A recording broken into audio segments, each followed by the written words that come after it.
السلام علیکم، میں سمیع ابراہیم اور آپ دیکھ رہے ہیں ہمارا یوٹیوب چینل۔ آج 4 مارچ ہے، جمعرات، سن 2021۔ یوسف رضا گیلانی صاحب کے لیے، ان کی جیت کے لیے کیا کچھ کیا گیا، کس طرح کی ڈیلز ہوئیں، اس کے بارے میں بڑی تازہ ترین انفارمیشن ہمارے پاس۔ آپ کو بتاؤں گا کہ کتنے اس میں پیسے خرچ ہوئے، کس نے وہ پیسے خرچ کیے۔ مریم نواز صاحبہ نے آج جو تقریر کی ہے اس میں انہوں نے سارا کریڈٹ میاں نواز شریف کو دیا ہے۔ کیا میسج گیا ہے پی ٹی ایم کی دوسری جماعتوں کو، اور زرداری صاحب اب کیا سوچ رہے ہیں۔ آج کی جو تقریر ہے مریم نواز صاحبہ کی، بہت سارے جو لیگل ایکسپرٹس ہیں وہ یہ کہہ رہے ہیں کہ اس کے اندر ایسی گفتگو ہے جو یوسف رضا گیلانی صاحب کے لیے لیتھل ہو سکتی ہے، اور اگر اس کو چیلنج کیا جا سکے، اگر اس کو کوئی کورٹ میں لے گیا، کوئی الیکشن کمیشن کے پاس لے جائے، تو اس بنیاد پر یوسف رضا گیلانی نااہل ہو سکتے ہیں۔ بڑی سٹارٹلنگ سی یہ ریویلیشن، اور یہ میں نہیں کہہ رہا، یہ اعتزاز احسن صاحب جو اس ملک کے مانے ہوئے قانون دان ہیں وہ یہ بات کر رہے ہیں۔ ان ساری چیزوں پر آپ سے بات کریں گے، اور اب مستقبل کیا ہے۔ پھر ایک اور امپورٹنٹ انفارمیشن آپ کو دینا چاہتا ہوں، جس سے یہ میں اپنے ویلاگ کا آغاز کرتا ہوں۔ ہم سب نے دیکھا، خبریں آئیں کہ army chief general Qamar Javed Bajwa اور D G I S I general Faiz Hameed نے آج ملاقات کی جناب عمران خان صاحب سے، اور میں بڑی ذمہ داری سے آپ کو یہ بتا رہا ہوں، بڑے اہم جو سورسز ہیں انہوں نے مجھے بتایا کہ پاکستان کی عسکری قیادت کا یہ خیال تھا، انہوں نے یہ گفتگو میں اس بات کا اظہار کیا کہ عمران خان صاحب کو کانفیڈنس کا ووٹ لینے کی کوئی ضرورت نہیں ہے، اور دلیل وہ یہی تھی کہ تحریک انصاف کی، کیونکہ جو خاتون رکن ہیں فوزیہ ارشد، وہ جیت گئی ہیں، 174 ووٹ انہوں نے لیے ہیں، اور پھر جو حفیظ شیخ صاحب ہارے ہیں، یہ کوئی الیکشن عمران خان نہیں لڑ رہا تھا، پارٹی لڑ رہی تھی، پارٹی ایک سیٹ ہار گئی ہے، لیکن اوور آل پورے پاکستان میں جس تناسب سے نتیجہ آیا ہے تو اس میں تحریک انصاف کو کہیں دھچکا نہیں لگا، تو اس لیے عسکری قیادت کا یہ خیال تھا، یہ رائے دی گئی کہ آپ کو کانفیڈنس کا ووٹ لینے کی ضرورت نہیں۔ لیکن عمران خان صاحب نے کہا کہ ایسا نہیں ہو سکتا، میں جمہوریت پہ بلیو کرتا ہوں، آئی ایم اے فائٹر، اور میں کانفیڈنس کا ووٹ لوں گا۔ اگر کانفیڈنس کا ووٹ مجھے ملتا ہے تو میں کنٹینیو کروں گا، اور اگر میری پارٹی کے جو ممبر پارلیمنٹ ہیں یا جو ہمارے اتحادی ہیں، اگر وہ یہ سمجھتے ہیں کہ میں ڈیلیور نہیں کر سکتا، تو میں اپنی پولیٹیکل سٹرگل تو جاری رکھوں گا، لیکن پھر میں وزیر اعظم کی سیٹ پر نہیں بیٹھوں گا، اور عوام کے پاس جاؤں گا اور ان کو بتاؤں گا کہ اگر آپ نے کچھ اس ملک میں تبدیلی آپ چاہتے ہیں، حقیقی تبدیلی چاہتے ہیں، تو آپ کو لانا پڑے گا یہاں پر کسی بھی وزیر اعظم کو 2/3 اکثریت کے ساتھ، سینٹ میں بھی اور قومی اسمبلی میں بھی۔ اس کے علاوہ قانون سازی نہیں ہو سکتی، اس کے علاوہ کسی چور کو پکڑا نہیں جا سکتا، اور یہ جو مافیا ہے اس کو اس کے بغیر، اتنی طاقت کے بغیر آپ ہینڈل نہیں کر سکتے۔ اب آتا ہوں کہ خرچہ کیا ہوا، پھر آگے جا کے میں آپ کو بتاؤں گا کہ کون سی ایسی بات کہی ہے مریم نواز نے آج جس سے یہ سارا پروسیس نیل اینڈ وائڈ ہو سکتا ہے، جس سے یوسف رضا گیلانی پھر دوبارہ نااہل ہو سکتے ہیں۔ یہ بات مریم نواز نے کہی ہے، کیوں کہی ہے؟ کیا یہ جان بوجھ کے کہی گئی ہے، لا علمی میں کہی گئی ہے، یا آج جس طریقے سے سارا کریڈٹ مریم نواز صاحبہ نے نواز شریف کو دیا ہر چیز کا، نہ کوئی زرداری کا ذکر، نہ کوئی بلاول کا ذکر، نہ مولانا فضل الرحمان کا ذکر، نہ کسی اور چیز کا ذکر، صرف یہی کہا کہ اس ملک کی مسائل کا ایک ہی حل ہے، نواز شریف کی واپسی، اور اس ملک کا جو بیانیہ ہے، اس ملک میں جو لوگ بات کر رہے ہیں وہ صرف نواز شریف کی بات کر رہے ہیں، اس کو یاد کر رہے ہیں اور اس کو واپس لانے کے لیے ہیں، اور کسی جماعت کو انہوں نے ذکر نہیں کیا۔ تو ان حالات میں کیا جو مسلم لیگ نون ہے، اس میں تو کوئی شک نہیں کہ انہوں نے یوسف رضا گیلانی کی مدد کی، لیکن وہ تو بغض معاویہ تھی، حب علی تو نہیں تھا، وہ تو اس لیے تھی کہ عمران خان کا جو امیدوار ہے وہ ہارا جائے۔ لیکن اب کیا اس کے بعد سینٹ کی چیئرمین شپ جو ہے وہ مسلم لیگ نون بڑے آرام سے رکھ دے گی جناب آصف علی زرداری صاحب کی گود میں، اور جناب یوسف رضا گیلانی صاحب؟ تو ان حالات میں جو مریم نواز کی یہ گفتگو ہے، بہت سارے لوگ یہ کہہ رہے ہیں کہ یہ اتنی بیوقوف نہیں ہے مریم نواز کے جو انہوں نے ایسی بات کہی ہے کہ اگر وہ کو عدالت میں لے جائے تو وہ ان کو نااہل ہو سکتا ہے۔ اس لیے کہ دو چیزیں بڑی اہم ہوئی ہیں۔ ویڈیو جو آئی تھی جس میں ووٹ ضائع کرنے کی بات ہو رہی تھی، اس میں علی حیدر گیلانی نظر آ رہے ہیں، پھر انہوں نے ایک ٹیلی ویژن انٹرویو میں یہ مان لیا کہ یہ انہی کی ویڈیو ہے، اب اس کے کسی فورنزک کی بھی ضرورت نہیں. انہوں نے یہ مانا اس بات کو کہ جناب یہ ہم ووٹ مانگ رہے تھے اور یہ ویڈیو میری ہے. لیکن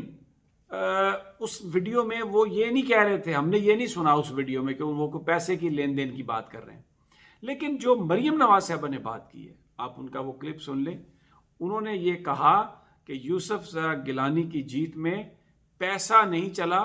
مسلم لیگ نون کی ٹکٹ چلی ہے. ٹکٹ کیا, کس چیز کی ٹکٹ؟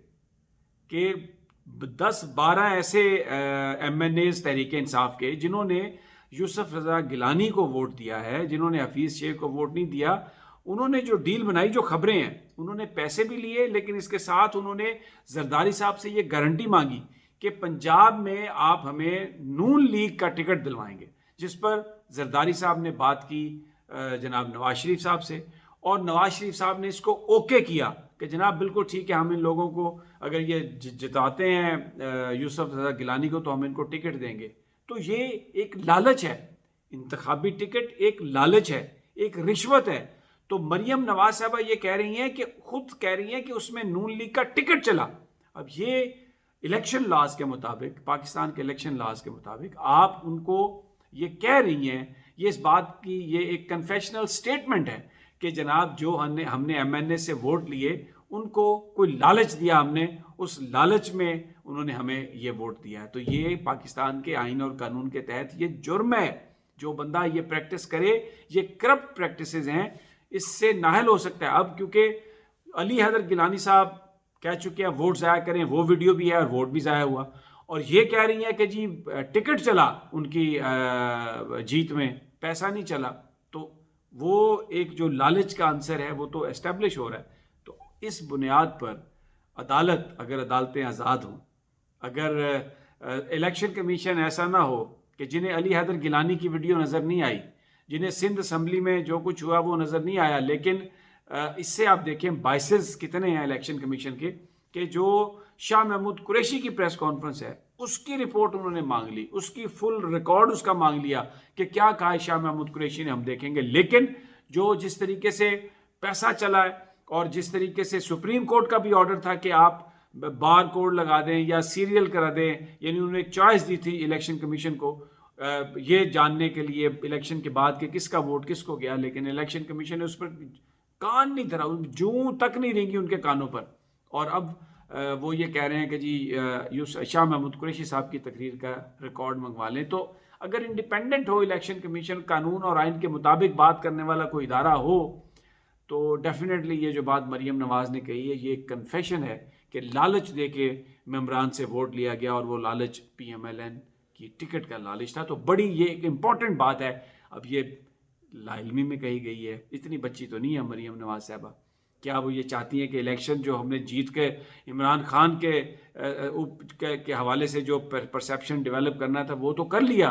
تو اب کیوں یوسف رضا گیلانی صاحب کو سینٹ کا چیئرمین بننے دیا جائے؟ ان کا تعلق تو پیپلز پارٹی سے ہے. بہرحال یہ ایک گفتگو ہے جو میں نے آپ کے ساتھ شیئر کیا, حقیقت کیا ہے یہ اللہ کی ذات جانتی ہے. اب آ جاتے ہیں پیسہ کتنا لگا. میں آپ کو بتا رہا ہوں کہ جو رپورٹس ہمیں ملی ہیں, اتھینٹک رپورٹ, 1 ارب 40 کروڑ سے لے کے 1 ارب 60 کروڑ یہ اماؤنٹ بتائی جا رہی ہے, اور یہ دیے گئے ہیں جناب ایم این ایز کو دیے گئی ہیں یہ اماؤنٹس, اور اس کی ویڈیوز باقاعدہ طور پر بنائی گئی ہیں. وہ ویڈیو جو بنائی جاتی ہے نا وہ رسید کے لیے بنائی جاتی ہے, یعنی جس نے پیسے دیے ہیں اس کو جا کے دکھایا جاتا ہے کہ یہ دیکھیں اتنے پیسے آپ نے دیے تھے, اتنی ہم نے پیمنٹ کر دی. 1 ارب 40 کروڑ سے 1 ارب 60 کروڑ روپیہ اس کے بیچ میں لگا ہے جناب یوسف رضا گیلانی کو سینیٹر بنانے کے لیے. اس کے علاوہ نون لیگ کی جو قومی اسمبلی اور صوبے کی ٹکٹوں کا جو وعدہ ہے وہ اس کے علاوہ ہے. 1 سیٹ, تو اس سے پہلے پاکستان میں جو سینٹ کی مہنگی ترین سیٹ تھی وہ 40-50 کروڑ روپے کی ایک سیٹ ہوتی تھی, یعنی 8 جو سینیٹرز یا جتنے بھی دیتے تھے ووٹ ایم پیز وہ آپس میں یہ پیسے بانٹتے تھے. لیکن اب 1 سیٹ جو ہے سینٹ کی وہ 1 ارب 40 کروڑ سے 1 ارب 60 کروڑ تک کا ایک ریکارڈ ٹوٹا ہے. یہ پاکستان میں اب تک اتنی مہنگی سیٹ نہیں گئی سینٹ کی. بہرحال ابھی تک جو الائز ہیں جن میں چودھری پرویز الہی صاحب ہیں, جن میں MQM والے ہیں، جن میں بلوچستان عوامی پارٹی ہے، ان سب نے یہ یقین دلایا عمران خان کو کہ وہ ان کو اعتماد کا ووٹ دیں گے۔ لیکن عمران خان نے، آج میں نے آپ سے یہ کہا کہ انہوں نے عسکری قیادت کی یہ بات بھی رد کر دی کہ مجھے اعتماد کے ووٹ کی ضرورت نہیں، اور اس کے علاوہ انہوں نے یوں انگلی کر کے کہا ہے کہ